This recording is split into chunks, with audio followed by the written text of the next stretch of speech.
It's like suddenly I'm like, I was 52 and I'm thinking, is this it? Is this my life?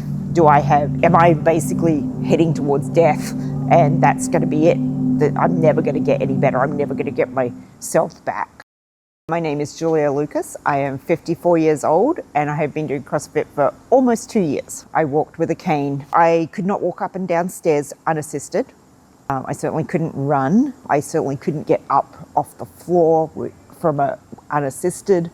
My husband was doing CrossFit and so it seemed like a good fit. I was definitely really nervous because I knew I was so unfit. You know, there was really very, very little I could do. But also setting the expectations of what CrossFit is about and scalability, knowing that you come in and actually everybody's scaling. I feel like I've come an unbelievable way in 2 years. I can deadlift 200 pounds. I couldn't run. After about a year, I did my first mile. I did a sub 12-minute mile. And then this year I did a 5K running. We went to Peru last year, Rainbow Mountain, which is the same height as Everest Base Camp. Being able to do that, 5-mile hike up and back at elevation.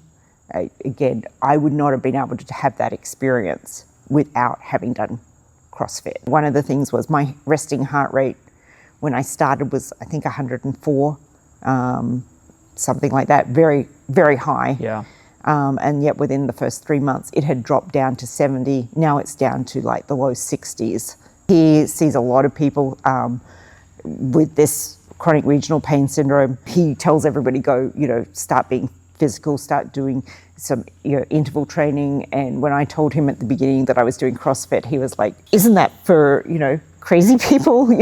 Don't you get hurt doing that? And I'm like, no, I think I have a really good gym. They are really mindful about making sure I'm safe, making sure I don't do things that would hurt me, and building me up. Only way to get better is to start. And you don't have to be fit. And I know, like, everybody says you don't have to be fit to do CrossFit. And you, as somebody who's not fit, walking in here, it's kind of intimidating. Yeah. But you really don't have to be. You can start the journey at any point, even if it is, like, literally, I got off the couch and I, was walking with a cane and I came in and that was my first step.